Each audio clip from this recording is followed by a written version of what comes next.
Click. It's just that easy. We are back with another episode of the 5 on 5 podcast presented to you by directmusicservice.com. Yo, minus one of the boys, though. We had to kick him out. He's on his for a way. second. He's on his he's way. not. We kicked him out. He was fraternizing too much with Crooked and them, so he might be over at the other podcast. So, oh my gosh, get real. Promo code 5 on 5 FIVEON will save you some bucks over on directmusicservice.com. Neek just texted, said he's going to be in here joining us. Yeah, he's got to come from the other podcast. I'm one of your hosts, Phenom, down the street from me, Jupiter Williams, and our special guest today. I have Vinyl been Queen. The Vinyl Queen. Yes, I have been a fan of this DJ since I saw her ripping it at Super Freako. All vinyl, all bangers, all night, nonstop. Make some Queen's noise, ladies here. and gentlemen, Queen's here. for DJ Edie. What's up? Thank you so much. Oh my goodness, I wasn't expecting all of that. Thank you so much. Yeah. That's a proper My honor to be rollout here. for a very, what is it, Monday? Yeah, It it's is Monday. Monday. It's not Halloween yet. We're a week out from Halloween. We are. Yes, very close. Oh my gosh, this year is just flying by. No, yeah, October was like. I can't believe it. It's I don't already even over. remember where October started. It's not a thing, right? Yeah. It's just like, I haven't watched a single horror movie yet for October. You I don't know haven't? about you guys. You know, okay. No. I tried. There's a couple. I saw in what is it called? Insidious, the Red Door. So the newest one. It was very mid. Yeah. There's this Is that new like show. gruesome? That's like gruesome, right? Oh. Like, Not so much gruesome. It just Okay. deals with astral planing and ghosts and demons and stuff. Okay. Yeah. I can't handle the gruesome stuff, like Saw and all Saw. that. I don't do No. Saw. I don't do What is that. But the Fall of House of Usher. Oh, I Fall watched of that House too. of Usher. Oh my God, it is amazing. They take That was all of very good. Edgar Allan Poe's books, they put them all together, they mix it in. They mix in a little bit of Secession, and it's just it's just a ghost story. It's a very good ghost story, and it all centers around the Raven. Like the Raven is the overarching plot of it, and it just comes together at the end so good. Mike Flanagan does not miss in October, y'all. There you go. That's a review. Edie, have you watched any horror movies yet for Halloween? Yeah, I love horror. I saw The Nun 2 I did in too. the Yeah. theaters, as far Same. as seeing anything in the theater. And I was a little disappointed. Same. I thought the first one was just more aesthetically pleasing. Like it was just beautiful, like the landscape and the storyline really made more sense to me. But this one, it just wasn't scary at all, and it wasn't very like aesthetically. do it. Yeah. Like I don't know. I was disappointed. I was disappointed with it too, and it somehow like made what is their names? Ed and Lorraine Carpenter. Lorraine. Yes. It made Lorraine Warren basically a they confirmed her medium with this movie because they related her back to that nun, right? Yes. And it was just so ridiculous. They like rewrote history right there with this movie. Yeah, pretty much. Yeah. Really? Yeah, like literally rewrote history. Oh my God. I love The Conjuring. I could watch a million Conjuring Same. movies. I'm in. The Devil on Trial. The Devil on Trial on Netflix is The Conjuring 2, but the documentary version of it. Oh. Whoa. Yeah. Okay. Yeah. So watch that if you guys have a chance. It's the same, like I said, it is The Conjuring 2, but the real version. I'm in for that. Yeah. I'm in for that. I'm here for all the spooky season talk early. We get it out of the way. Get out of the We way talk while it's still about light all the outside. Halloween stuff. Well, it's still light out. Yeah. As soon as it gets dark outside, I'm like, that's enough of that. We don't need to talk about scary shit anymore. No, I'm good on that. Edie, you were just in Vegas. What, last week? Yes, last week. Okay. Yeah, you are such a trooper. You're back and forth from LA to Vegas monthly?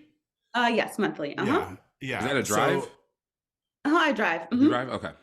you got the crates. You got to drive. Yeah, that's true. Huh? Great. I was flying, but I did feel a little bit limited with what I could bring, and so I love that I can switch it up when I can bring like a full crate and a few bags. So. Mm-hmm. Oh, absolutely. Yeah. Now, are you, I see you have the 45s in the background. What is, for a typical gig, so Super Freako is like 5 hours, I would say, right? With some breaks in between. Are you're primarily 12s, and then do you bring 45s as well, or no?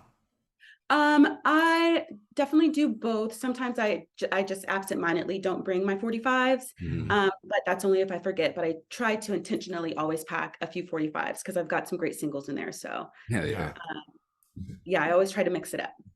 The all 45 set is so stressful to me. I've never done that, and I just no, it's not for me. No. Like I applaud tried anyone it. who gets that done. Yeah, no kidding. I did it a couple times, and I'm like, you can't even talk to people. You're just like blurting words at them and like grabbing records, and like it's not. And the amount of, you have to carry so much with you as well. You know, you throw in a couple compilations, songs out of one record. You know. Right. You like the key to that, the secret move would be the killer A side, B side for the 45. But with a 12, you get a little bit more wiggle room, I would say, and you get to chat with people. That's my whole thing, because people are going to come up to you and talk to you about the records. They're going to talk to you about what's being played. They're going to talk about their favorite artists or how this is the song that they had their first beer to or whatever. Absolutely. You know?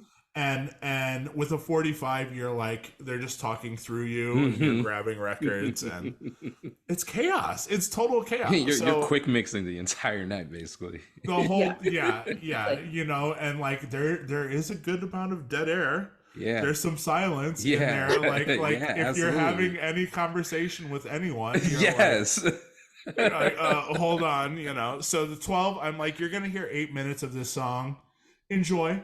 You know, hang out. Yeah, sit back, relax. Yeah. You know, like disco is meant to be played long version too. You know, I play a lot of disco. Yeah. And, you know, and like, I know you play like a lot of new wave and 80s and stuff like that. Even that, like the maxi single has so much more to it. You know, like that's my jam. So I know Neek's going to pop in. Neek just played 45s the other day. For our buddy Charlie's birthday. So I'm curious to hear his take on things. They're right on time. Right on time. Let's see. Your mic on?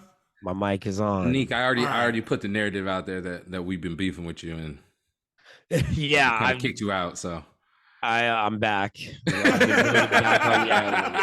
Shortest beef ever. It lasted 4 minutes. I'm glad we worked it out. Yeah, we did work it out, man.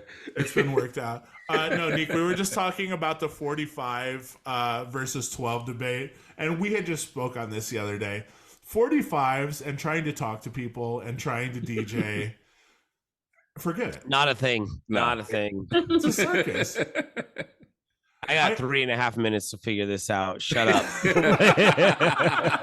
And sometimes people will just open their hearts up so much, and you're like, I gotta go. Like I gotta turn around and get that next record. You know.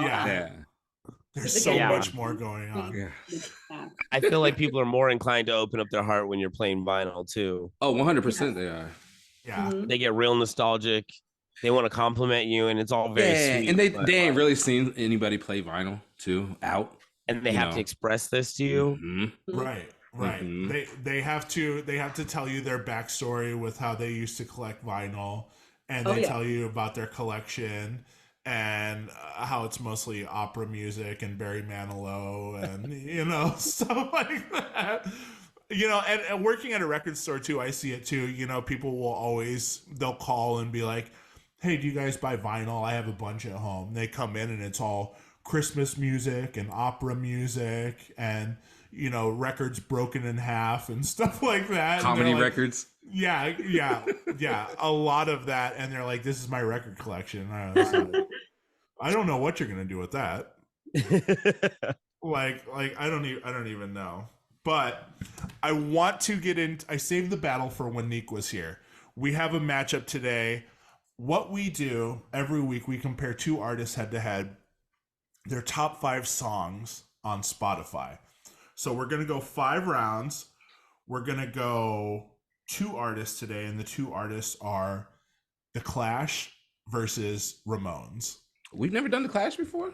I guess We've haven't. never done the Clash before. Man, so we're gonna get right into it. This is a good one. I like this. Go ahead. This is a good one. I think I'm gonna open it up for everyone today, so we can kind of get some feedback. I'll chime in. We haven't done a full. Trav, I think you're gonna know all of these songs. I'm pretty sure. I feel confident with that. Neek, I definitely know you're gonna know. Edie, I played a lot of white gigs. For you. I played a lot of white gigs up in Portland. yeah.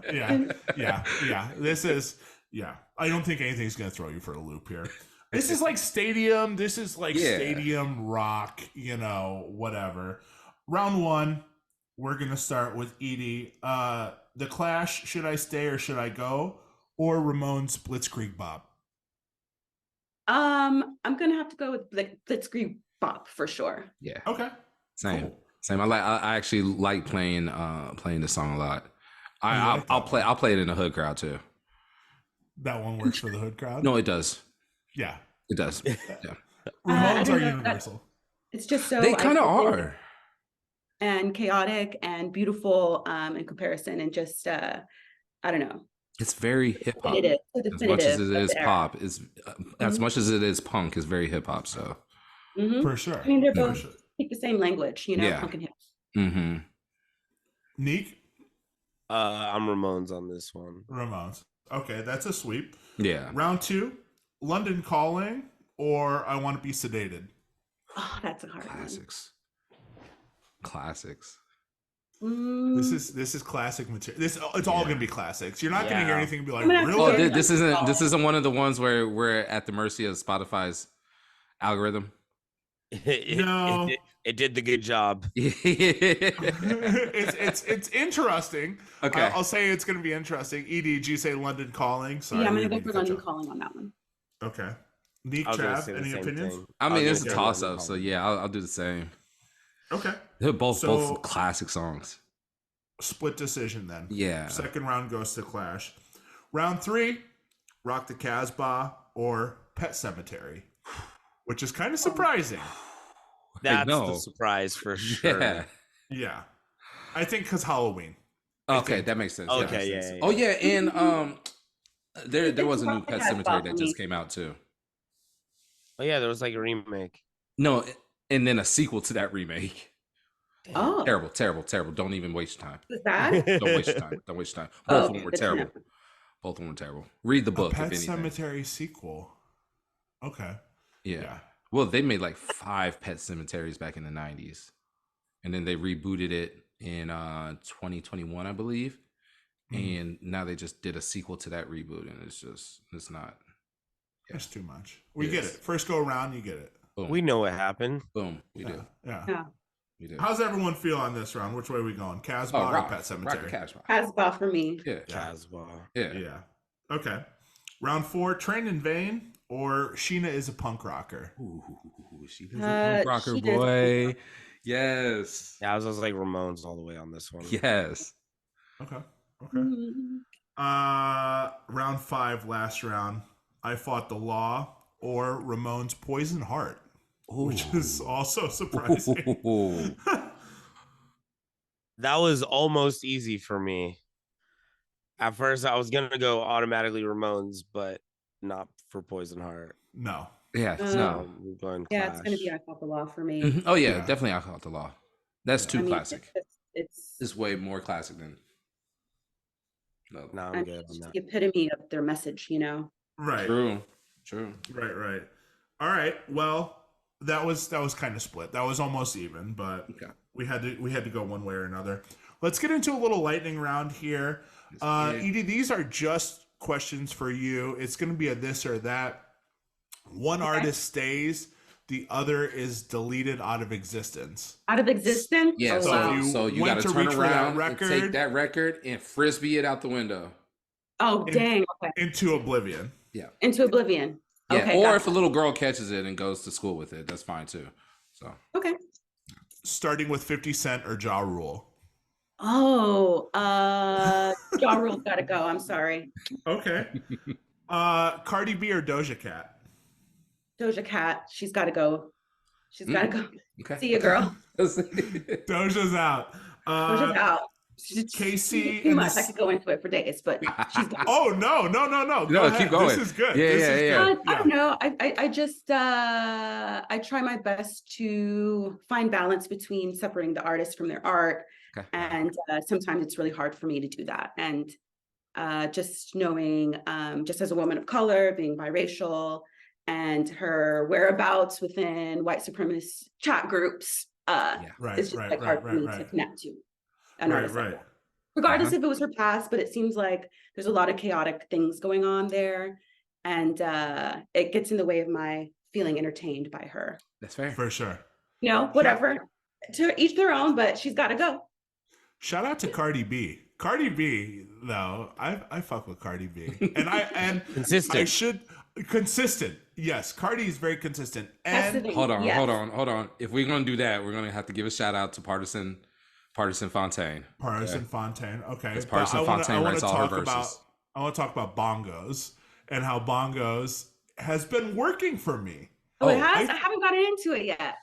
I take the drums from Bongos and then I put it on Water from Tyler. Okay, Tyler, yeah, yeah. And then I switch it up and put Tyler Water on Bongos. Okay. Let's go. I see what you're doing there. Okay. Bongos is too open. Is such a wide open canvas. It's like grinding. Yeah. Yeah. It is. Yeah. It was kind of aimless bars, but I like it. Yeah. It's good. I don't want to go into too much of a tangent, but I saw that song went to the top of the charts, and I get it. You don't want to show your fandom for Meg Thee Stallion and Cardi B too much. I love that song. Megan so much. I love that song. Edie, Project Pat or Trick Daddy? I don't know who Project Pat is. I'm so sorry. No, that's all good. Project Pat, yeah. Yeah, Project Pat, I'm not familiar with. So. That's okay. That's okay. How about this? Miley Cyrus or SZA? Miley Cyrus has got to go. Yeah, for sure. Okay. De La Soul or Naughty by Nature? Naughty by Nature. Okay, let's go. Has got to go. They got to go. Oh, it got to go. Naughty by Nature's got to go. Okay. Yeah, sorry, I wasn't specific. How about Ice Spice or Glorilla? Do you have any opinion on that? I'm not really a fan of Ice Spice too much. Like, I don't connect. I've tried. Fair. So I'll have to go with Glorilla. I think Ice Spice is Gen Z. I think it's like Ice Spice is Ice Spice might be the epitome of Gen Z. I think yes, that you know what I mean. Because even though Glorilla literally came out at the same exact time as Ice Spice, Glorilla seems like a throwback. Mm-hmm. Right. She's a throwback artist, you know. Right. Yeah. I feel that. It's bizarre. She's she's like Gangster Boo. That's who she is. Right. Yeah. R.I.P. Yeah. Thank you. Yeah. Faith Evans or Mary J. Blige? Mary J. Blige for sure. Or Mary J. Blige stays. Faith Evans has got to go. Okay. Who stays on this one? Yeah, Yeahs or No Doubt? Yeah stays. No Doubt. No Doubt can go. Ooh, okay. Let's get into a couple more. We have so many of these episodes now. I don't want to go through all of them, but Ashanti or Sierra? Oh. I mean Sierra for sure. I mean just the dancing and her collabs are just, I don't know. And also being a full-blown millennial, she's got like a huge spot in my heart. Because Faith Evans, I mean, I feel like I got more of a taste of her when Notorious B.I.G. passed, and you know, but I feel like Sierra has more like staying power in a way. Absolutely. Diana Ross or Donna Summer? Oh, that's a really hard one. I'm gonna have to go with Donna Summer. We'll stay. Okay. I'm gonna keep it all divas. I think today. I think it's gonna be all divas in this. Lauryn Hill or Shaka Khan? Oh my gosh. I'll have to go with Lauryn Hill for her poetry.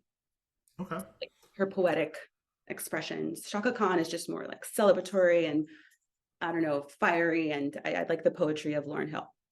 For sure. Gosh, this is tough here. Let's go with Sade or Aaliyah. Sade, no question. She's staying. That was easy. That was an easy one. I mean, Sade against anyone, really. I mean, most people at least. Sure. Yep. Janet or Toni Braxton? Oh, that's a good one. I was just listening to another sad love song. So good. Fire. I played Unbreak My Heart at the peak of the night on Friday. Oh, why not? I'm going to have to go with Toni. Fire. Stays. She's staying. Toni stays. Did I just talk you into Toni? You did. Oh, I love her. Is that an upset? Is that considered an upset? It might be because we were just totally talking about Janet upset. before we recorded. Yeah, and we were going off on her. We were. And I love me some Janet, but I don't know. There's something about Toni. I don't know. There's something about Toni. It's that low voice, man. I'm telling you. That baritone. Yeah. Is Toni unsung? Could we go a step further and say Toni's unsung? Toni's unsung? As far as she's I feel underrated. like she's. It's gonna sound harsh, but I feel like she's appreciated as she needs to be. Okay. That's a good way to put it, Nick. That is a great way to put it. And that's not even bad. That's not a slight. You know what I'm saying? That's not even a slight at all. Like, Yeah. I agree. that's exactly where she's exactly where she needs to be. That's fair. Yeah. Let's do this then. TLC or SWV? Oh. Oh my goodness.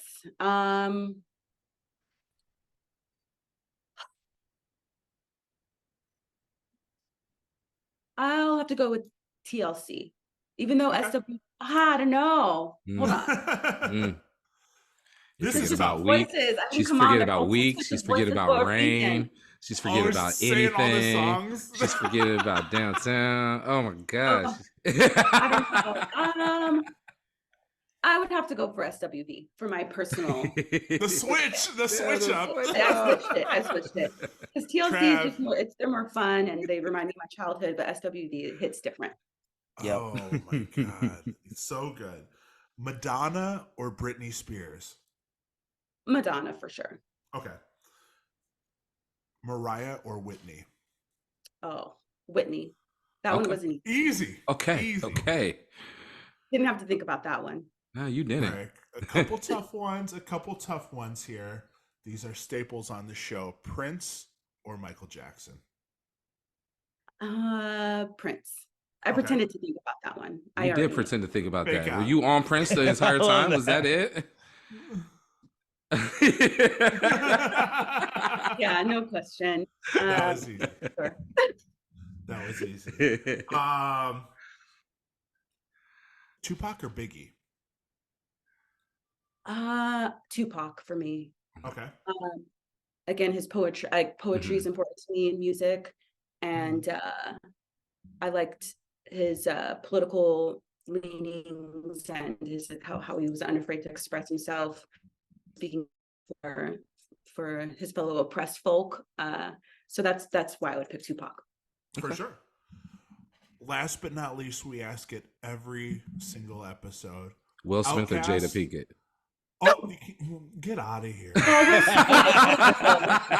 out of here. I've heard enough of that. I did too, bro. It's so chaotic. Bro, it's so bad. The world has heard enough of that. Why are they opening up their house to us, bro? I don't know, but I wish wanna they would know. close the door and close the Yes. blinds. Like, I'm sick of it. Yeah. Leave me out of this. And like We're my gonna door get was into it. locked and Unsolicited. they still wanted me to come in, bro. Like, come on, man. We're gonna get into it. Okay. No one asked for this. No. We're just gonna say this. No one was like, "What's Will Smith or what's Nobody. Jada Pinkett Smith up to? What are they up to?" No one has ever asked that question. Oh, I wonder what Jada Pinkett Smith is doing right now. Like, no one in the world. Never been curious. And now Never. it's just Never even crossed force-fed. my mind. No, it's force fed to us. She's like, let me get TMZ on the phone right now. I have something to say. Exactly. I've always just assumed the best. I've always assumed things were so well. We all have, did. We all did. Even J. Cole. And now J. Cole took Yeah. that all out of his song. But here's the problem. as a country, we united on this topic to be surprised by this. And all the news outlets were like, oh, you got everyone's attention on this. Everyone's surprised about this. Let's give you another update tomorrow. And the day after that. And the day after There was that. a solid 5 days where I was like, please stop. Yeah. Yes. Yo, Stephen A. Smith was begging on his show for Jada Oh to my shut the fuck God. up. I saw. I don't want any more updates. You got ESPN correspondents. Yeah. That's almost weighing as in. bad as Taylor Swift at the football game. Okay, that needs to calm the fuck down, bro. That's too much too. That needs to calm down. I don't need to know what's going on with that. And now she's standing next to Jackson Mahomes too. Oh my God! If I see that boy one more time, I'm gonna have to have Nick Davis go and do something bad to him. Shout Shout out Davis.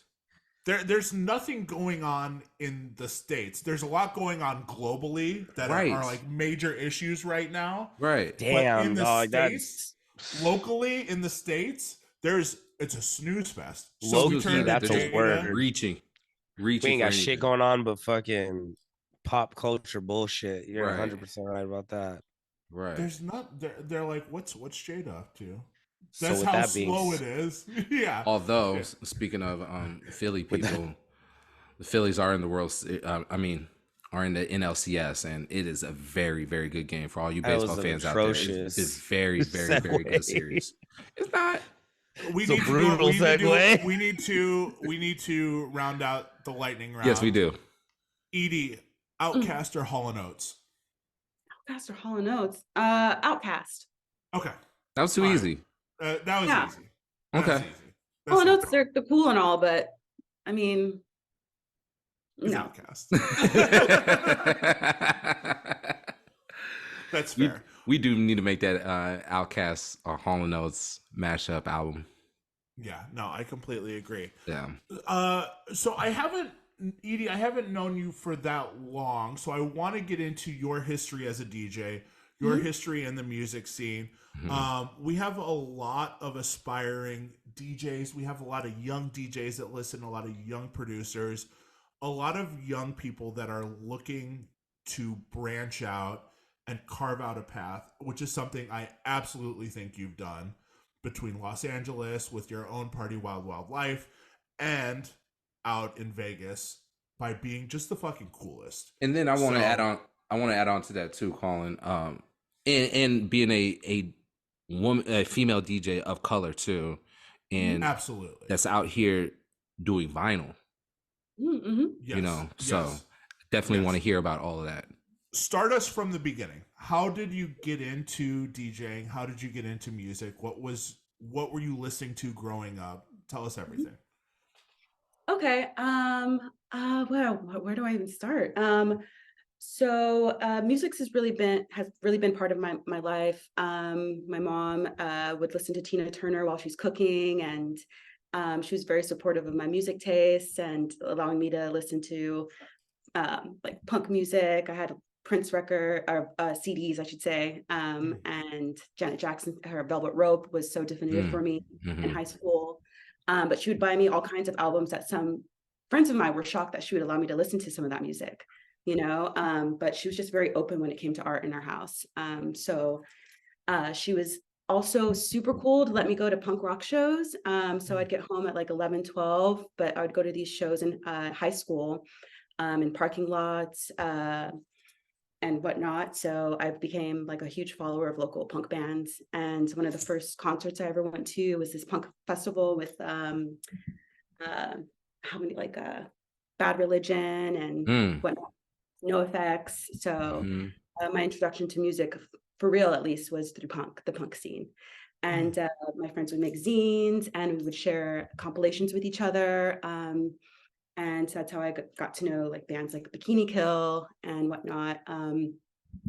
So after I graduated high school, I needed to kind of fill that space, like instead of going to shows, because I started to see all my favorite bands one by one.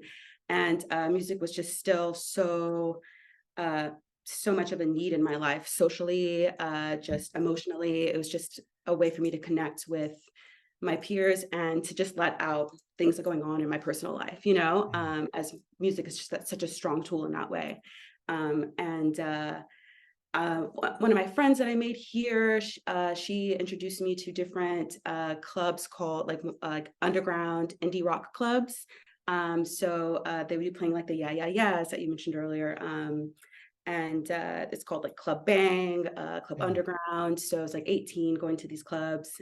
So instead of going to punk shows, I was going to clubs that were playing like punk, post-punk music, and sometimes they have a band or two, but for the most part, it was just like clubs for alt music. And just being one of few like Black people in the scene, it was important for me to connect with other women of color in the scene, and also female DJs. One club I went to regularly, and one of the DJs, she noticed that I would get there really early.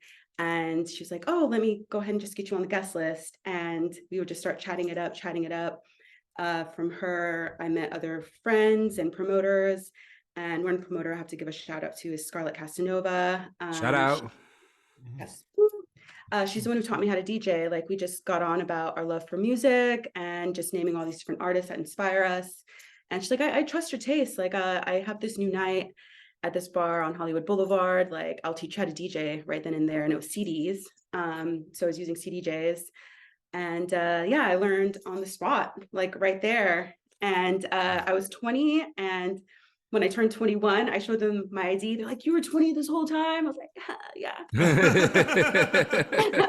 So I would just come in with my stuff, come in with my gear and like, hey, I'm DJing, so they wouldn't check my ID. Yeah, exactly. And, I went like, when I was turning 21 shortly after anyways, but I love that when you finally get to show your real ID, you're all I was like, flicking it. Oh, this whole thing? Yeah. So I learned when I was 20, just from being out. I think that what DJs need to know of today is you have to socialize. Networking is crucial. Go ahead, say that again.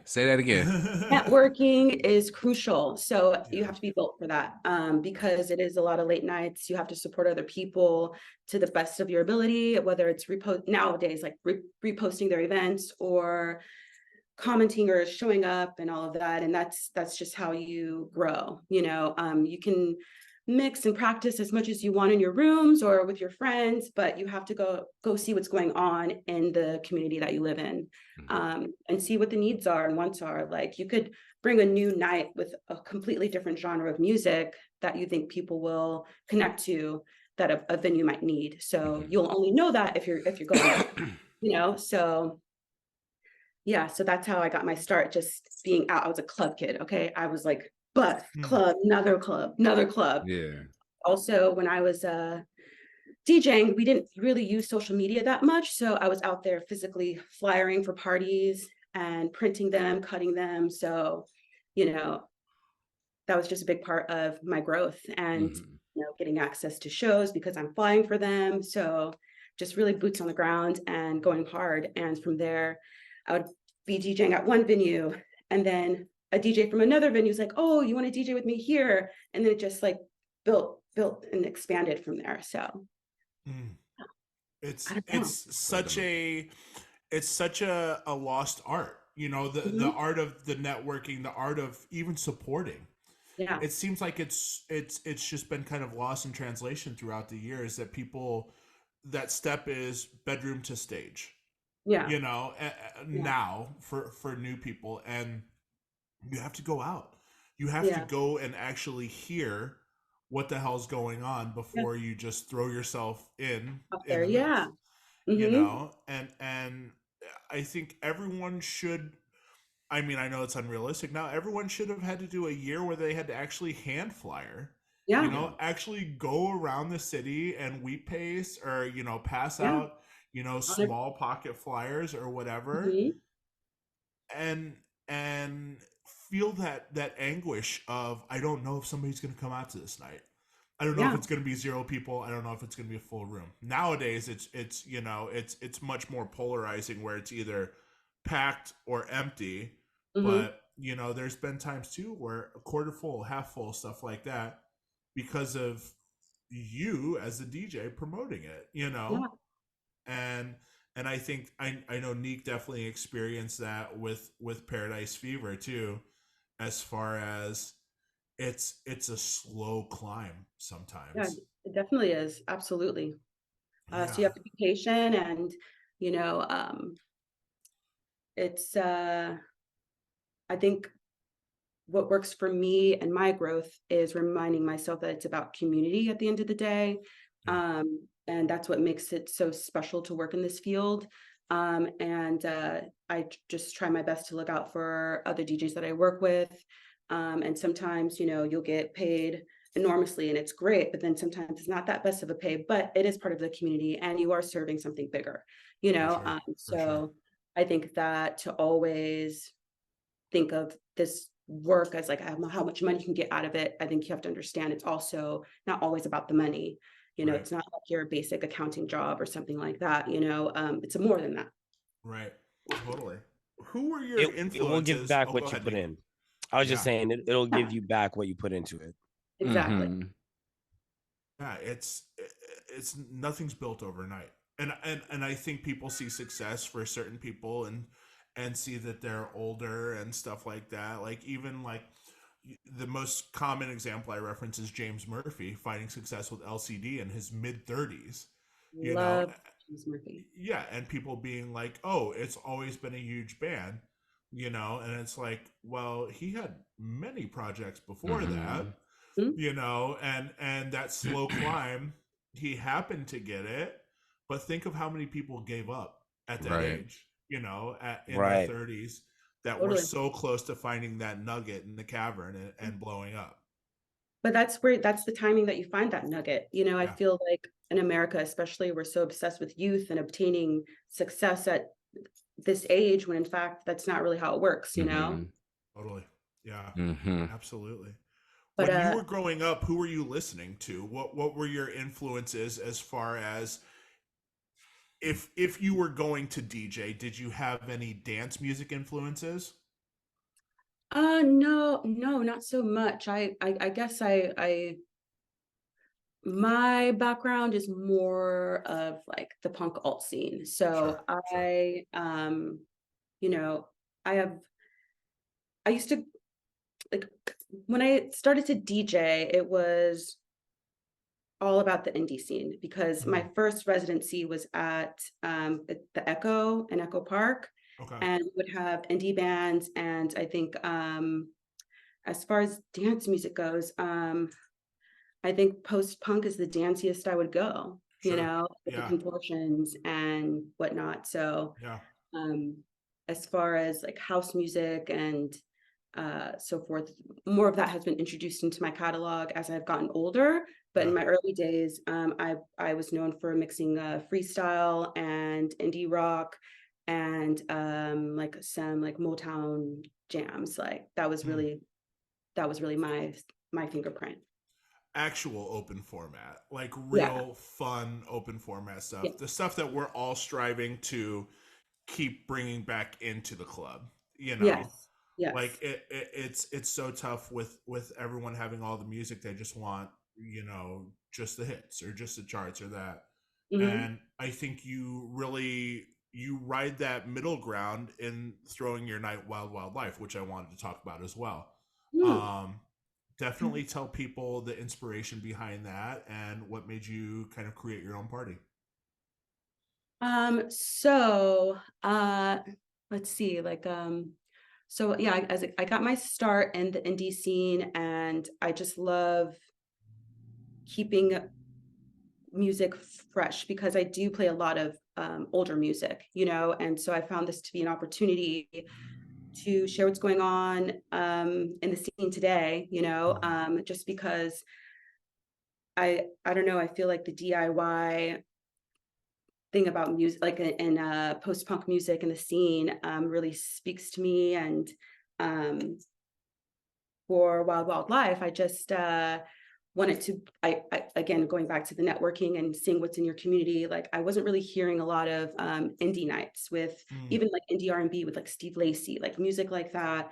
That just kind of included different genres. But yeah, I just hit up Bigfoot West. We were following each other, and I had visions of having a new night somewhere that was indie rock, post punk, and just 80s, just so that people can feel connected, just something super unpretentious, where it's a judgment-free zone. And also I'm here for my queer community, so I also have drag tarot. So I just want to make sure I'm looking out for the communities that I'm in, and then the people that I connect to, and giving opportunities to all that the people in my life as best as I can. So if that's a job, doing something creatively, I'll do that. So that's what I have with my friend Poodle, Bang Bang, drag queen, killing the game right now. So I asked them to do tarot and collab with me for this alternative night. And wait, their name is Poodle? Poodle Bang Bang. That's awesome. Fire. That's so fire. Yeah. So I just wanted to also just share my space, as much as possible with whomever I can, and I'll get guest DJs to come in as well. But I'm just loving this vinyl movement, and I'll get, like we were saying earlier, I think it was before you got here, Nico, but how people are still, they're like, wow, vinyl, like, and they want to have that conversation, but like they're shocked that we're out here playing our vinyl or bringing stuff from home, and so just this past weekend on Friday, people were shocked. They're like, wow, this is crazy. So I don't know, just I like the slow burn of just connecting with people rather than just smashing in as much songs as I can. I like this playing full sides. And so I just wanted a space where as I get older, I did the club scene when I was younger. I'm like done with the club scene.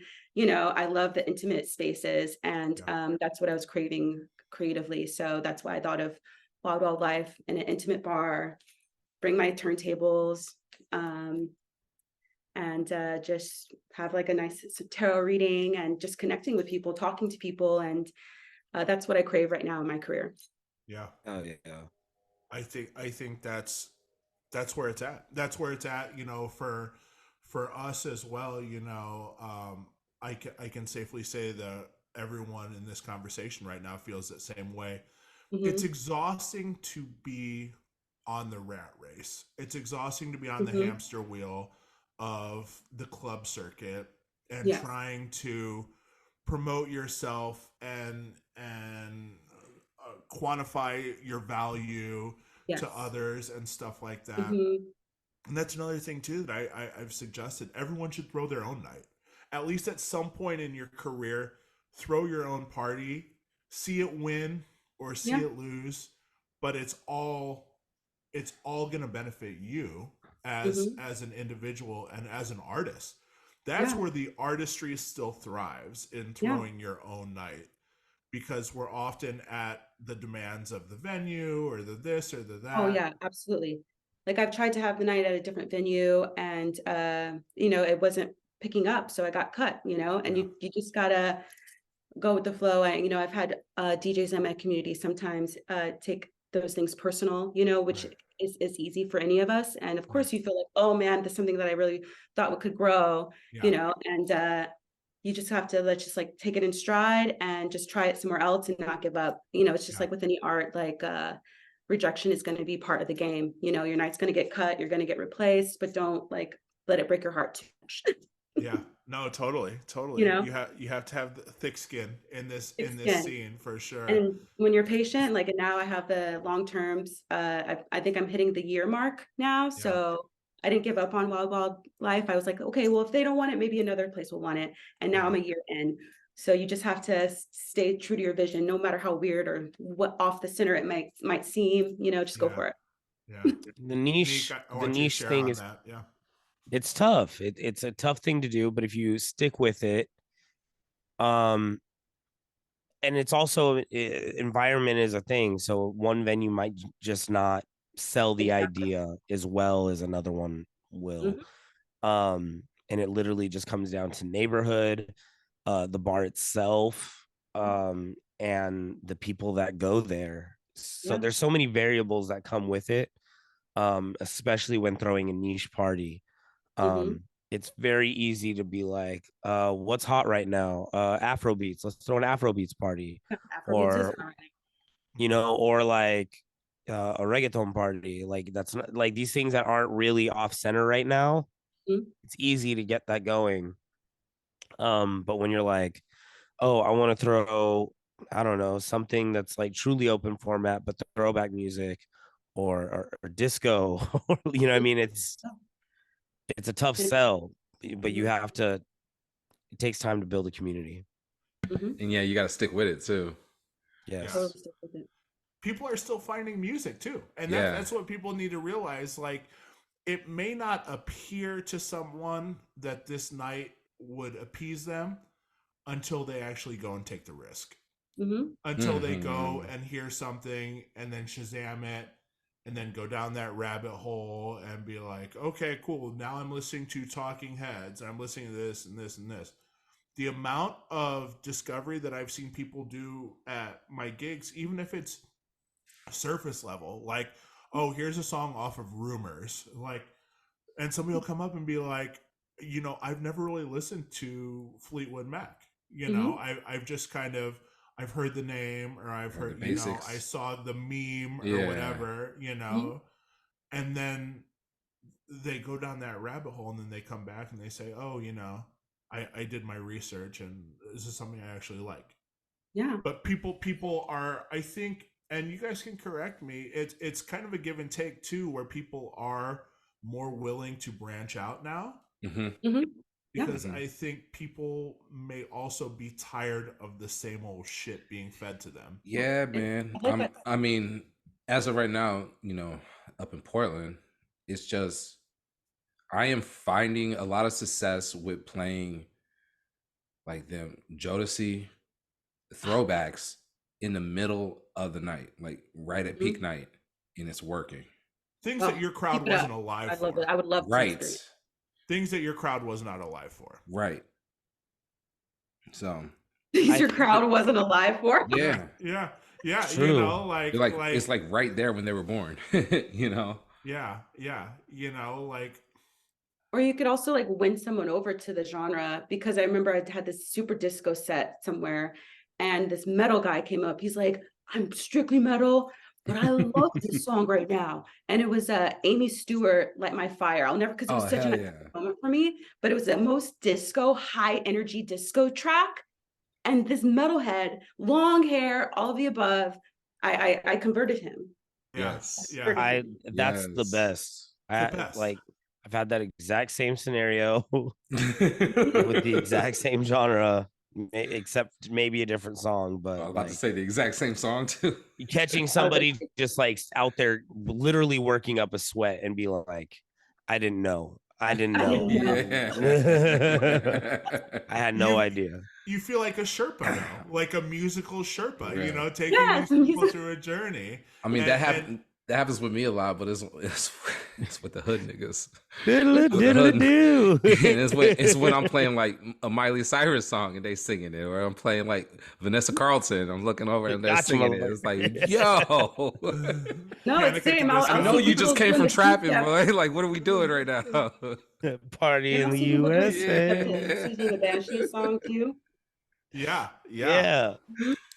It's those moments that kind of justify this whole experience. Yeah. Because it's often viewed as, from an outsider looking in, the whole DJ career path is extremely glamorous, and it's all parties all the time. After wins, you're having the best time. Champagne is flowing, you know, confetti cannons are going off.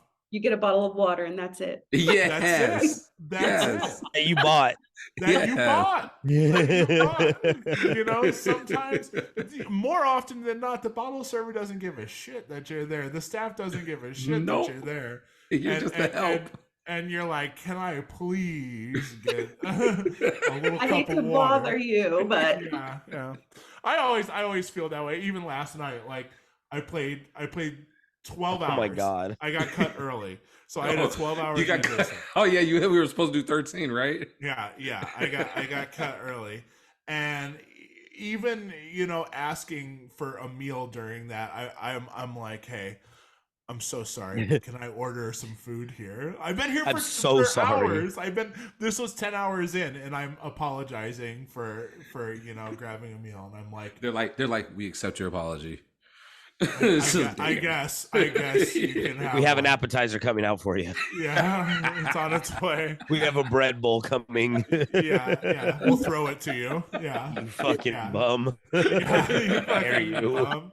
You want food now too? But we've talked about this before. The DJ is the hired help. Yeah. In the triangle of nightlife, there is the management, there is the servers, and then there's anyone else that, influencer, whatever, that may come in. They are definitely getting treated well up there along by the management. And way down below in little font, little Coachella side, as little as you can go on the Coachella font, is the DJ. The DJ's name is on there. And I was playing the other night, and the guy goes, I'm sorry, we would have, this was 2 nights ago. He goes, I'm sorry, we would have ended earlier. I completely forgot that you were still DJing. And I was like, that's real life. You're over there, eyes sunken in, gaunt. That's real life, And the check still I'm clears. sorry, dude. We would have closed an hour ago. You're like, yeah. Like, damn, you still here? That's real life though, like I forgot you were over here, man. I passed by, I forgot there's even a person doing this. That's it. Colin's like, you walked by me 20 times. Job here. Yeah. I'm gonna be honest. Like, I thought you were a bus that way when I'm walking, man. Yeah. I That's forgot. partially on me. I try to be as quiet as I can so nobody comes up and asks anything from me. That's true. Hey, no, that's facts though. I try to just kind of float back into the you just kind of blended in with the decoration. I forgot you were even here, man. I thought you were a coat closet. I don't know. He's like, I swear I threw a couple coats your way. He's like, yeah, you did. Here you go. You did. But late at night when you're ready to go home, I'm like, DJ over here. Yeah, you get on the mic. Yeah. Plugging your headphones into the mic. Yeah, shout out to me for anyone the still DJ. working right now. Yeah. Shout out. But that's real life, and I definitely applaud you for throwing your own night in 2023, because I think more people should do it. Yeah, more people should hone into what they fucking like. I'm so tired of people not getting to play the music they fucking love, the music that soothes the soul. We're not just jobbers. And Nick and I had this conversation the other day. We're not just punching a clock, going to work, and delivering a product, and then you're not supposed to not feel any connection to what you're doing. Yeah. It's supposed to be love. It's the love of the music that got us into this in the beginning, and I feel like nowadays the only way to really encapsulate that is by throwing your own party. Yeah. Unfortunately, unless you're a massive celebrity, like, you're like globally charting, whatever. But even that, like, the Chris Lakes and the Ninas and the Fishers and all that, the crowd gets bored if they get lost. Mm-hmm. And then they'll be like, I don't really know this song. And then it's peaks and valleys still. Yeah. Yep. I don't know. I think the secret, quote unquote, is having fun. Like, and that, like, the most successful DJs are the DJs that have the most fun. Yeah, absolutely. And the parties that do well are thrown by people who genuinely enjoy what they're doing. Right. Which can be hard to do when you get caught in the job circle.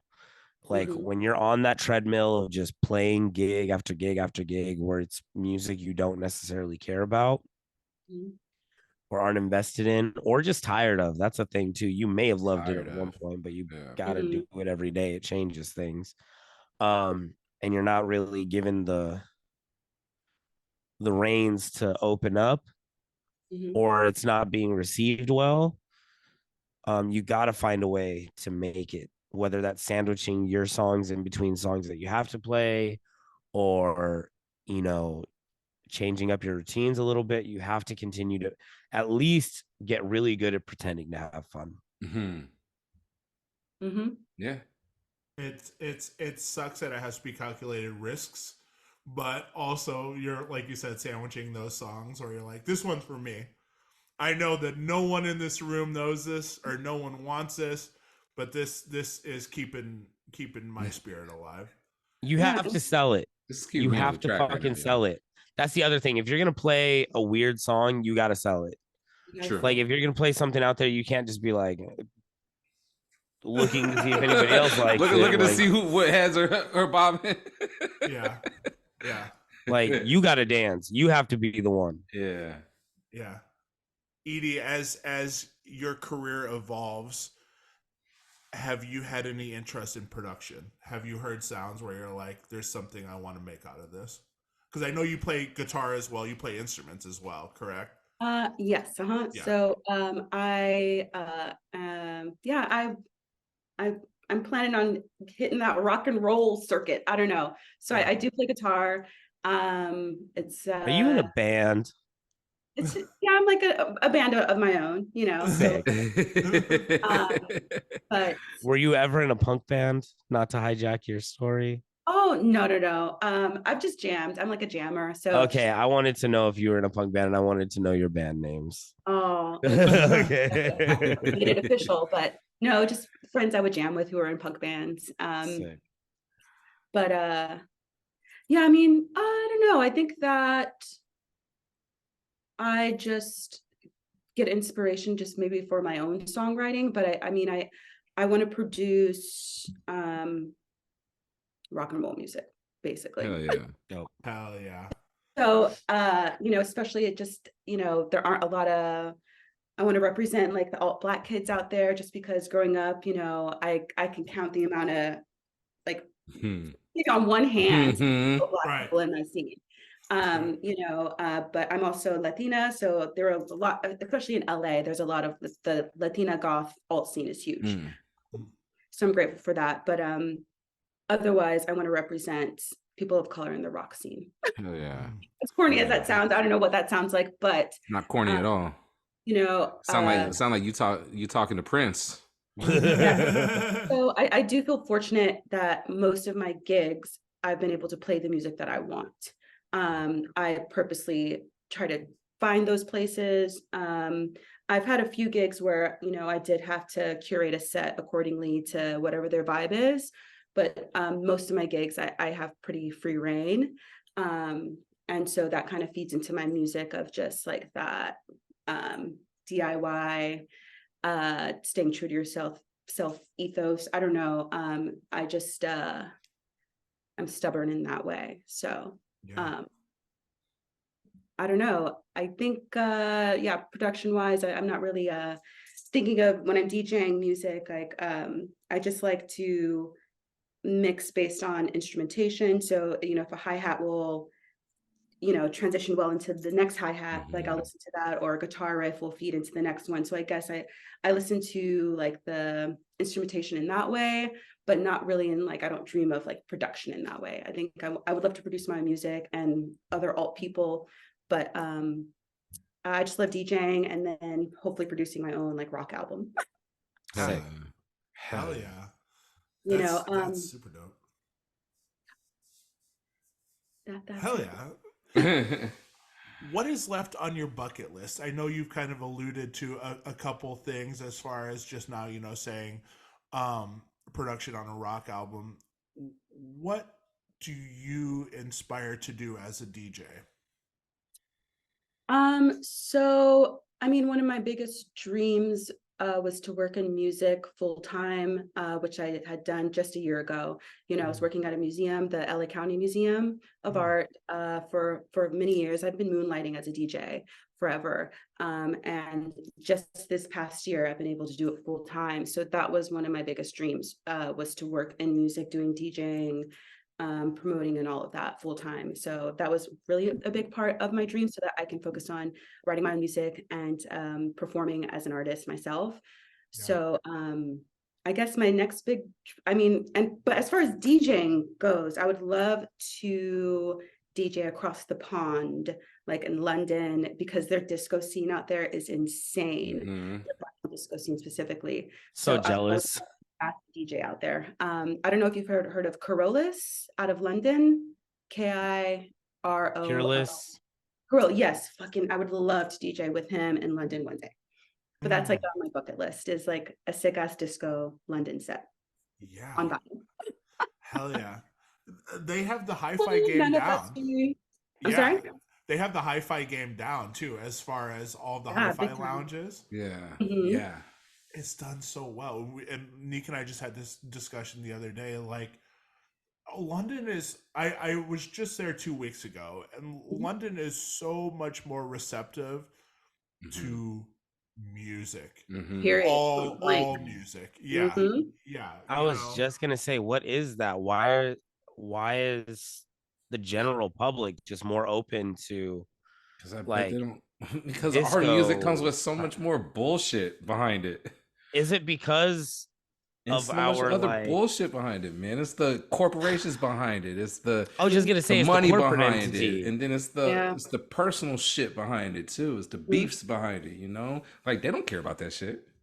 They don't. They're out there just playing cool shit in public. Meanwhile, ours is like always about the monetary value. Yes. Always about monetary. Always. Yes. So like it's kind of just a machine. Like music isn't to be enjoyed, it's to be sold and consumed.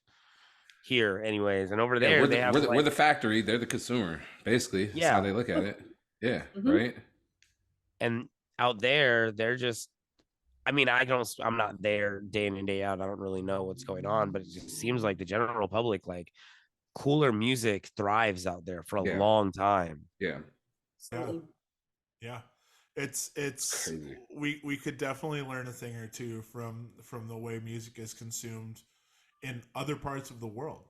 You know, like even a broader stroke, you know, like even if you just go to like look at like Spain and stuff like that. You know, I went to a couple parties out there, and I'm just like, people were in it for the long haul. Yeah. You know, they showed up early when the doors opened, and they left when they were told that they got to go home. You know, it wasn't like, oh, I'm only dancing to this song, or I'm only here for this artist. They're like, take me on the journey, take me on the voyage. On a journey, totally open.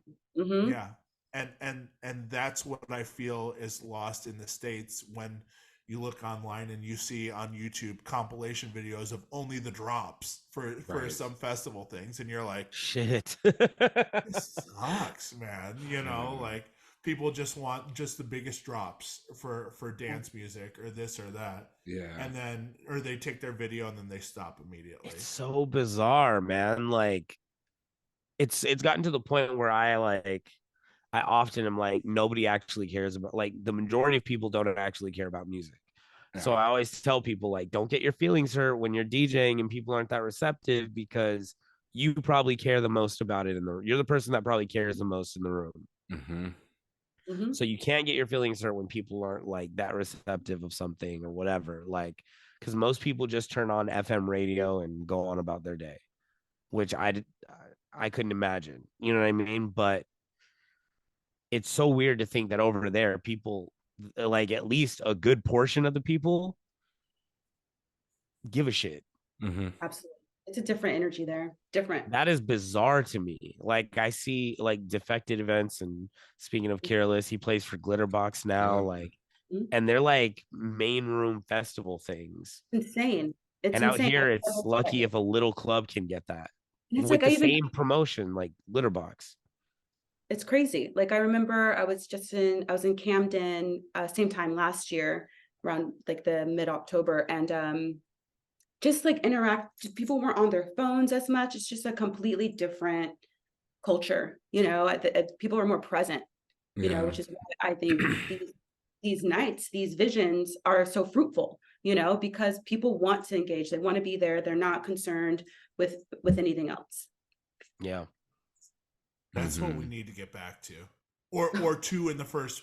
I mean, it two in the first place in the you know, in the disco movement up to the 80s and 90s, and then, you know, once social media took over, and even up until blog era, you know, Edie, as you were mentioning, like yeahs and you know, Arcade Fire and Strokes and all of that. For the most part, the only documentation is the club photographer. Exactly. You know, like once phones got too good, Yeah. things You know, changed. people were too concerned about how they look and, you know, showing people where they are rather than just being present, you know, and that's just so, it just permeates within it's the consumerism. It's just consumerism and wanting to be seen.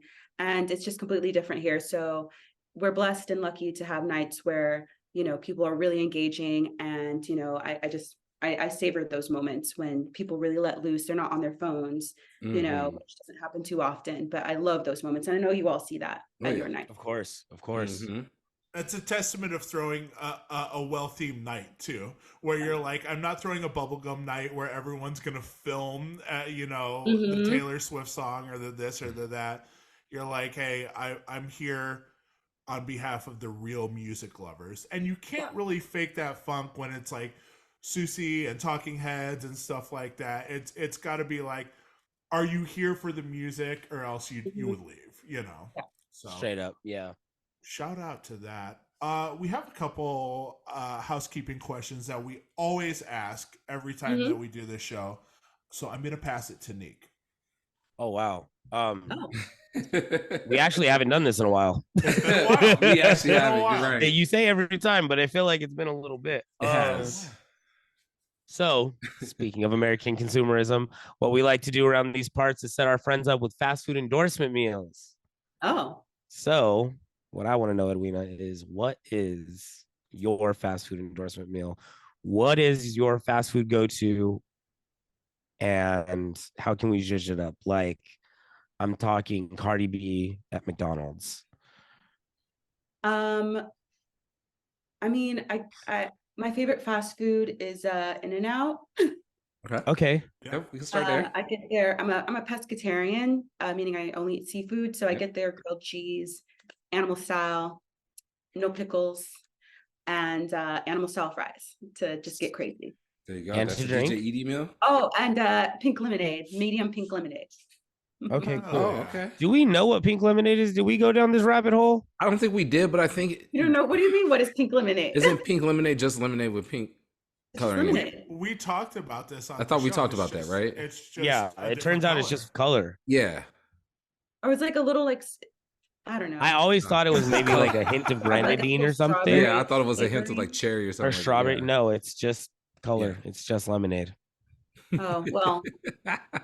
It's fire. Isn't that wild? Anyways. It's fire. Isn't that wild? Nice to Because wash In-N-Out it has down on that both cheese. cheese, Thousand Islands, and lemonade. Was there, because remember, there was this big push in the United States. There was a big fucking push to eat cereal in the United States because of the grain surplus. So I feel like there was a big lemon surplus, and they had to create. We have too many lemons. We pink need to make lemonade options. We gotta do pink lemonade, and that's the best way for people to consume it. People are like, Not the- pink. They're It like, looks refreshing. It looks way more delicious than a regular lemonade. Taste refreshing. Yeah. Travis, go ahead. Okay. So how we were speaking about spooky season in movies, we are developing our DJ biopic cinematic universe. So in this DJ biopic cinematic universe, who is playing DJ Edie? Oh, who's playing me? I love Tessa Thompson. So Let's go. she'd be playing. Say less. Say less. Great Let's rock it. actress. It's a good People one. say we look alike sometimes. It's a good one. It's a great one. And I love her. So yeah, for sure. Awesome. I like that. Oh, hell yeah. Hell yeah. Mhm. Yeah. I had to look her up. I don't know any. I don't know actors like that. I gotta look them up all Yeah, the she's time. Valkyrie. You know that. Yeah. Yeah. See, Okay. if you So just said Valkyrie, I would have known. I'm bad True. with the names. Edie, we also have a Spotify playlist. So what song do we need to add to this? What song? Hopefully it's on there. One song that I've been spinning a lot, in my especially like disco funk sets is the Invisible Man Band. And the song is called All Night Thing. All night. All Night Thing is right there. It's the number one song for them. Love Freaks on the that song. floor. I have the 45 of it. It's fire. It gets me going every time. And that bass line is just Yeah. addicting. Doom, doom. That's a good pick. I love that song. Really It's so good. The lines get stuck in my head. It's so good. I love the pauses. Yeah. That's gonna I'm get playing right now. those plays up for Invisible Man's band for sure. real. Yeah. That's gonna do it. Edie, we haven't asked this question in a while, but I kind of want to wrap up the interview by asking you if you could open a club. This is Edie's club. What would you call it, and who would your resident DJ be? Oh wow. I have thought about this. Not about the name though. I have no idea what I would call it. Oh my goodness. Oh my gosh, I have no clue. I would call it This is important. This is going to be out in the world. People will hear this. No pressure. Making the neon sign right now, waiting for your reply. Oh no. Let's workshop this. Paint a picture of the club for us. What are we playing? Who's residenting? So the resident would be, oh man. Oh gosh. I am listening to the two DJs that I'm really into right now are kind of different, but not too different. I already mentioned Corollas. Okay. We booked him. He's blowing up right now. I love Peggy Goo. Hell yeah. Same. Because I love the Paradise Garage movement. The neon. Are you familiar? And like the West End movement and all of that. So I guess I'll get Corollas as my resident. Screw it. Okay. That's our guy. We're moving him out. We're gonna make money's not an option. He's in. Yeah, he's in. He's moving. Where's he move? Where's the club? LA? LA or Vegas? Club. I'm teetering between LA and New York. Okay. I was gonna say, don't bring this club to Vegas. He's like, we don't want it. We want it. But I want it. It's just. I mean, I know we'll have sister clubs, little pop-ups. Yeah. So it'd be based in New York. Corollas would be the first resident DJ, kind of giving Larry Levon vibes, and the night would be called, I don't know. I can't think of anything just for time's sakes. I don't know, like a Night Glow. I don't know. Ooh, sick. Yeah. Oh, Night Glow. Like that's fire. Killer name. Done and done. Yeah. Done. That's fire. Sick. All I'm picturing is just like it's all black inside, but then just like floodlights everywhere. But exactly. Yeah. Mm-hmm. Oh, fire. Smoke machine, of course, up in there. Some incense. So it smells good. You know what I'm saying? Nong Champa in the air. I like that. Yes. A little je ne sais pas in the air. Yeah, like everyone gets a glass of champagne upon entrance, That's nice. Class right there. Except the DJ. The DJ has to go ask for water. Yeah, he's got to make a fuss. Please, can I please it costs, Yeah, anything. Like Corollas. Just we'll toss him a water bottle like a grenade. Yeah, as hard as possible. A grenade. So that means you're opening it? Yeah. Oh God. He just went. Good luck. Edie, before we go, what is a Grail record? If the house was burning down, what record are you grabbing? Probably Kate Bush, Hounds of Love. Okay. Hey. I mean, I just have an emotional connection to that record and just the artist and everyone she's influenced outside of herself. And Stranger Things. Stranger Things, Maxwell, this woman's work. True. You know Oh, sing it, Nick. Nick, sing it, man. You almost hit that. You almost hit it. Yeah, I gotta put the mic further back. Yeah. I can't hit it at a high volume. Shout out to Kate Bush. Absolutely. Edie, anything you want to promote? Anything you're pushing right now while we got you on the show? This is your time to share with us any projects you would like. Oh, thank you so much. First of all, thank you so much for having me on. Such an honor. I was so nervous. So hopefully I didn't blow it. But thank you so much. If you're out here in Los Angeles, as mentioned before, I have my monthly Wild Wildlife party in Culver City. It's going to be, I believe, the third Friday of every month. Bigfoot West, no cover, just bring your friends, get some tarot cards read, enjoy a nice final session. If you love 80s, indie rock, indie R&B, come join us. And I just picked up a disco night at Old Fields, same, right next door actually. So come out for a Saturday night disco party, more tarot. And then on Fridays, I picked up, I think it's going to be the last Friday of the month, employees only, Santa Monica, here in LA. And then of course, Super Freako, my favorite gig, working with the circus. Come see a show, get some dinner, and vibe out with us. So Super Freako Las Vegas, that's once a month for a few days in a row. So just follow my social and you'll be able to see when I'm out there. But yeah. Hell yeah. One question for you. Mm-hmm. What are you going to be for Halloween? Oh, I don't even know yet. I'm thinking like a cat. I don't know. Okay. Classic. That'll work. Classic. You be the female version of Slash. What are you guys gonna be? Probably a cat. Oh, I'm gonna be easy. I don't know. I'm probably just gonna throw on my Jason mask like every year. Can't fail with that. Because I'm always playing. I'm always DJing. So if I just throw on a mask, I'm good. Yeah. I think I'm gonna be in New York, and I'm fun. sure I'm playing an emo party in Brooklyn. Oh, perfect. With Alana, so I'm gonna do probably a black lipstick and a eyeshadow dripping down my face. I am so excited. That's fun. Please do a swoop. Yeah, your hair. Yeah. I accidentally just do this swoop the other night. Yeah. Edie, tell people where they can find you on socials before we roll out.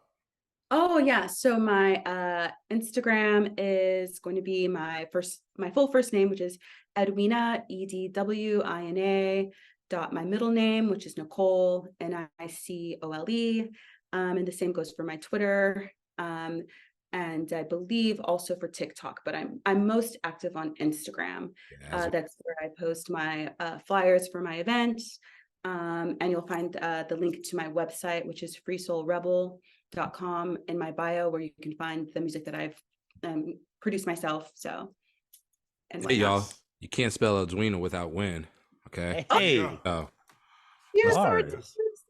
There you go.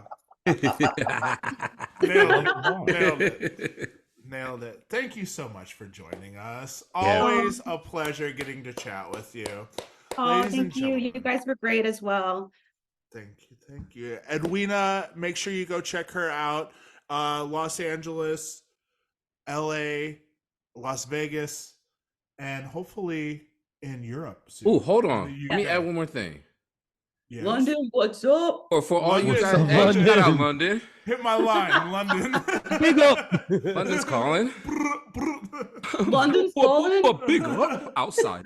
Wheel up. Oh my God, we'll do it. Yeah, we can go on. We are so sorry, London. We are going to issue a formal apology now. Sorry about what happened the other day on the podcast there. Yeah, we don't know what kind of weird. Got really excited really We quick. did. We sure did. Yo, phone booth, double-decker bus. What else? Union Jack flag. What? London calling. No, we already did the Clashes episode. Yeah, I know. This is such a UK ass episode. It is. Oh my God. I love it. I've been listening to a lot of the verb, so it's just seeping in. I love it. Yes. Yo, quick question for you vinyl spinners over here. Is it possible for somebody to request a song by handing you a record? Hey, can you play this? Damn, that's crazy because that's like an almost you had no excuse other than I don't want to play it. Right. That happened to me actually. Yes. And we ended up becoming friends, but I was a little bit shocked. He's like, I went to my car and I got these 45s. I feel like it'll go great in the set. And I was like, oh, okay. And it felt like he wanted to DJ with me just the energy. And I was like, I got a vibe going on, like, I don't know you. Yeah. I ended up squeezing in one of the songs. The other one I felt like didn't really fit. Okay. But it was the first and only time. And it's so funny that you asked that question at this time, because Crazy. I was like, what? That's off the wall. Wild. What was the song? Do you remember? I don't remember. I think one of them was actually a Whitney. It was like a 12. It was a 7-inch. Okay. Oh, nice. It was a 45. So I can't remember the song because it was my Wild Wild Life party. So it was sweet because Yeah. Okay, you kind of knew what the vibe was. Yeah, so it was the first time, Gotcha. That's wild. It is wild. That's wild. But we should normalize that, though. Maybe do like an open table night where people can I don't hate that. I know there's one in Texas. I can't remember which part. I think one in Portland. Yeah, where everybody just brings a couple records and yeah. So yeah. Mm-hmm. But yeah, that's so funny you asked that. I ended up playing one of them. I don't remember what the other one was. I played Whitney. And I don't know what the other 45 was. Gotcha. It's either very sweet or very weird, depending on how you receive that. Oh, true. Yeah. At least it wasn't like aspiring rapper. And like when people are like, "Hey, can you play my song?" and you're like, exactly, man. And then he's like, "No, I brought it on vinyl." You're like, "Oh, I'm in We're playing records, no problem." Yeah. He pulls it out of his pocket. Here's the 12. Or I pressed it on 7-inch. Or he says, "Do you like freestyles?" And then says, "Well, here's one," and pulls it out on vinyl instead of freestyling in your ear in the club. Oh. Time to. Wait, shut up. Oh my God. Get out of here. Yeah, no one wants to hear a freestyle. Me and Colin used to get that all the time in Portland. Yeah. Like rappers coming up to us and just spitting in our ears while we're playing. Now I live in Las Vegas, so there you go. That's crazy. I'd be pissed. I had a wild one last night. I'll tell you guys later. It's basically the equivalent, but you're in it now. Go ahead. We're at the end of the show. You're in it. Okay, I'll try to make this fast because we said our goodbyes already. But I'm playing in the vinyl parlor at On the Record, and this lady in a big hat, like a derby hat. Yes. Okay. Like a derby hat, and she has a cane. She's a white lady though. That's important. That's an important piece. She comes up to me and she's like, "Are you taking any requests?" And I'm playing all throwbacks in here. And I'm like, "Yeah, I mean, what you got?" And she's like, what was the song? I remembered it earlier. It's by the artist Loki. And the song was Ahmed is the name of it. And I remember being like, Ahmed, like the name, like right. And I was like, I've never heard of that. And Loki just seems like an artist that, like, the name seems like what could be a popular artist. So I looked it up on Spotify. I looked up Loki and I was like, this person? She's like, yeah. And this guy's top 5 is like Free Palestine. It's like very political. Yeah. Like the third song is Terrorist with a question mark. And I was like, I can't play this in the club. Like I just told her to play it up. I was like, I can't play this shit in the club. Like I'll give it a listen later though. I was like just she didn't slap you with her cane though, right? No. And okay, so good. She's like, all right, cool. And I'm like doing my thing. And she comes up later. She's like, oh, yo, have you heard this one? And it's like Yasin Bey and Black Bear, like a new Yasin Bey song. Yeah. And I was like, I haven't like I haven't heard this, but like again, I'll give it a listen. I can't play this stuff in the club. Like yeah. I can't be playing these political ass rap songs in the club. Like yeah. I'm gonna play some TLC though. Like I didn't know. Like, white woman standing in the middle of the club with her hat on and just doing this the whole time. Yeah, like, and so she's a white, and then she's like, I haven't really made like eye contact with her because I'm like quick mixing and stuff, and I'm just like, yeah, and she starts going on about like, she starts going off. She's doing the thing we were talking about earlier, and I was just like, yeah, and she said something about like, I heard like my something like I want to something probably like my stepfather is black or something like that. Cause now she's talking our culture and this is the type of platform I would do it on. And I'm like, I finally look over like just to get a good look. Yeah. I'm like, let me check the texture. Let me size this up real quick. Like, because maybe I'm just like, maybe there's a little, maybe I'm missing a curl or something. Cause right. maybe she's mixed, but this is just something. Maybe she's mixed, and I'm doing the thing that I hate when people do to me. So I'm like, let me look. Right. And she's so like high or drunk or both. I picture Marlon Brando on the island of Dr. Moreau. Wow. And she's like, her eyes are like. I was like, oh, she's gone. And it's a white woman. Oh my God. That's what I was imagining. She's more like she's like hey, can you play the song? The song like that. It wasn't quite that, but that's hilarious.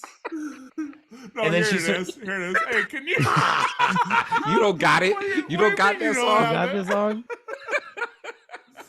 And she's like, I just love to see us like expressing our culture and stuff like this. And I'm like, wait, what's all this we and us? That's the face I made. Now it's me. So I was like, hell yeah. And then I finally just rolled the shoulder over and just looked at the laptop because yeah, just when you're like, because this is inviting. My shoulder is eventually I just all right. Yeah. I had to close that circuit because that was crazy. The shoulder on this one. Also DJing with a shoulder out like that it looks interesting to anyone coming into the room. That is true. What's up? What's this provocative ass pose this guy's DJing? That Prince cover. Yeah, you look like a Duran cover. Like that Hall & Oates cover with that makeup on. Oh, yeah. Yeah. We're out of here. We're ending it on that. I've had enough. Edwina, thank you so much for joining us. Yes. Always a pleasure. Sorry that you got put through that off the rails segment right there. Oh no, not at all. You guys make That's me what we laugh do so the much. best. The rare second goodbye. Thank you so much. Everyone, that was amazing. Make sure you go follow Edwina on socials. Stay up to date with what she's got going on, and we'll see you next week. Same time, same place. All right. Thank you, guys. Thank you. Bye-bye.